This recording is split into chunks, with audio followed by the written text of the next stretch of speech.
Assalamualaikum warahmatullahi wabarakatuh. Rahayu, rahayu, rahayu. Om Swastiastu, salam, assalamualaikum, salam sejahtera untuk kita semuanya.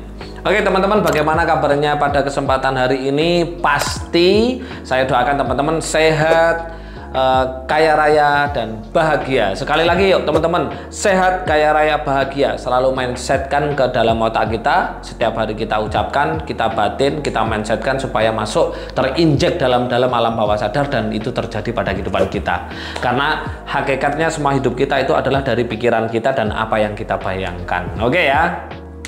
Kesempatan kali ini saya akan berbicara tentang kenapa ya semua agama itu melarang kita itu ghibah. Apa sih ghibah itu? Membicarakan orang lain, ya, ngelok nih wong liya kan gitu kan, menjelekkan orang lain dan lain-lain, terutama ghibah ya. Itu semua agama loh teman-teman, semua agama yang ada di Indonesia itu melarang. Itu kenapa? Korelasinya itu adalah ternyata ya, para agama-agama itu, para rasul-rasul kita, nabi-nabi kita itu melarang. Ternyata itu fungsi, ada kaitannya dengan fungsinya otak alam bawah sadar teman-teman ya.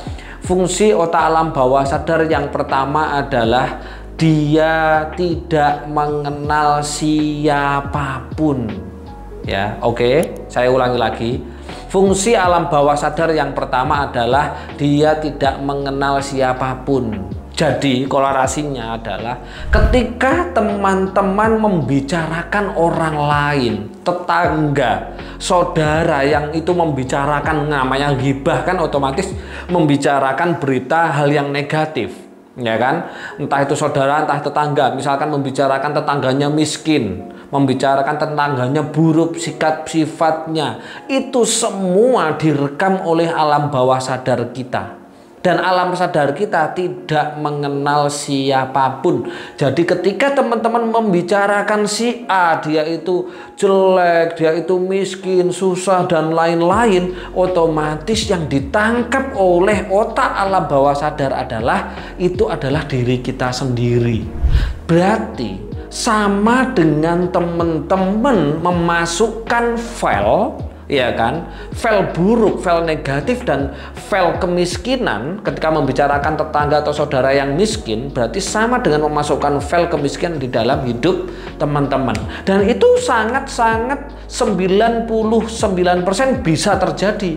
Itulah alasannya kenapa kadang orang bilang-bilang ya bisnisnya, usahanya, kerjanya lancar-lancar saja, nggak ada masalah, tiba-tiba bisa-bisa jatuh, ya kan, usahanya jadi jelek, nggak profit dan lain-lain, dan kerja banyak masalah. Itu sebenarnya dari apa? Dari seringnya ngomongin orang-orang, ghibah, terutama hal yang jelek. Kalau ngomongin sikap dan sifatnya bagaimana, disitulah sama dengan teman-teman memberikan file kepada dalam alam bawah sadar untuk membentuk sikap sifat Anda. Makanya kadang-kadang orang merasa baik, sudah merasa baik, padahal apa? Menyakiti orang lain, ucapannya, mimik wajahnya, pandangannya, sikapnya, sifatnya, itu adalah hasil dari rekaman alam bawah sadar ketika teman-teman ghibah, ngomongin, ngerasanin orang lain. Makanya teman-teman, saya sarankan ghibah itu harus yang kaya, ya, ngomongin orang-orang kaya saja, ngomongin orang-orang baik. Oh itu loh baiknya luar biasa, dia itu wis kaya, baik, dermawan. Otomatis teman-teman, yang diterima alam bawah sadar kita itu adalah informasi kita itu kaya, kita itu sadar, berkesadaran, sikap, sifat dan lain-lain. Itulah makanya sebabnya agama melarang kita untuk membicarakan orang, kejelekan orang lain atau ngerasanin atau ghibah. Ternyata kolerasinya adalah seperti itu. Itu bisa terjadi dalam hidup kita. Coba bayangin teman-teman, banyak nggak orang yang suka-suka ghibahin itu ya kan, di desa-desa, di itu dari tetangga ke tetangga ngumpul bareng, wih ngerasani dan lain-lain. Nggak sadar di situ sebenarnya dia yang ditangkap oleh alam bawah sadarnya adalah dirinya sendiri. Kenapa?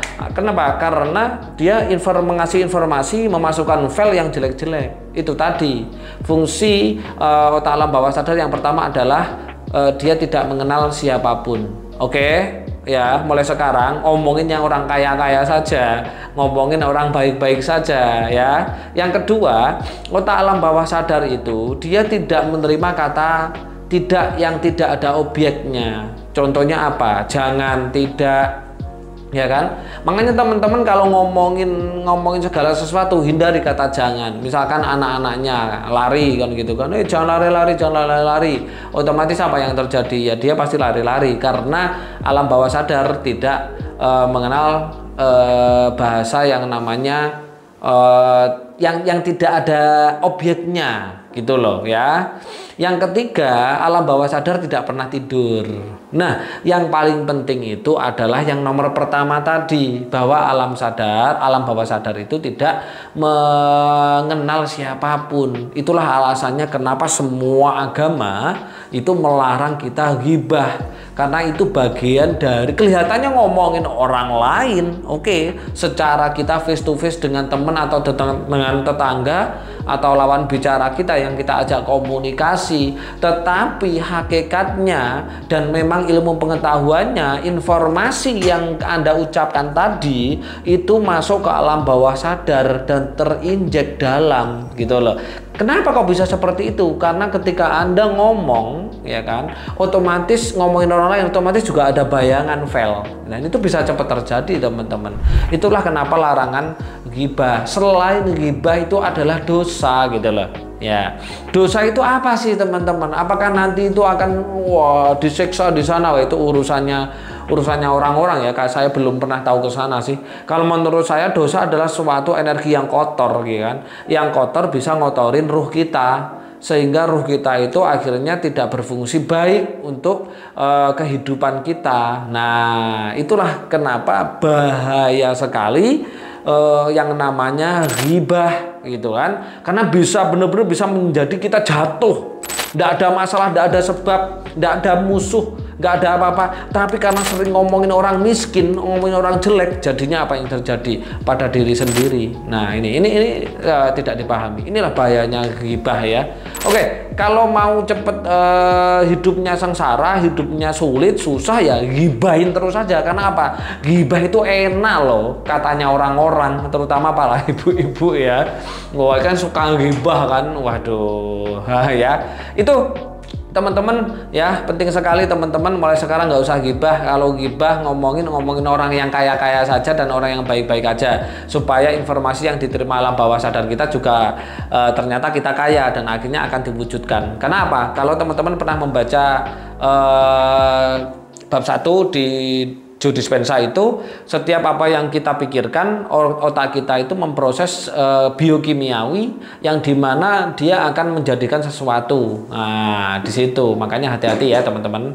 Oke, itu informasi yang sangat-sangat bermanfaat ya bagi kita dan semuanya, untuk pengingat supaya kita paham bahwa ternyata memang benar ya, agama itu melarang kita itu berbuat dosa. Salah satunya lagi ghibah. Selain itu bisa menjadi kita jelek, bisa menjadi kita miskin, susah, jika ruh kita juga akan kotor. Dan kalau ruh kotor, rezeki dari Tuhan itu tidak mungkin nyampe kepada diri kita, karena ruh itu adalah tali ning jiwo. Jadi tali penghubung antara manusia dengan sang kholiknya. Untuk apa? Tali penghubung apa? Untuk tali penghubung kehidupan apa? Berupa takdir, uang. Makanya hindari yang namanya dosa.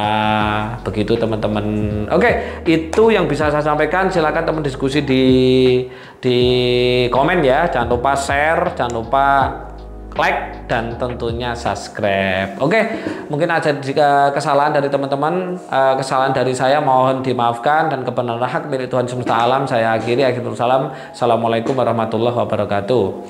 Om Santi Santi Om. Salam, Assalamualaikum, salam sejahtera untuk kita semua.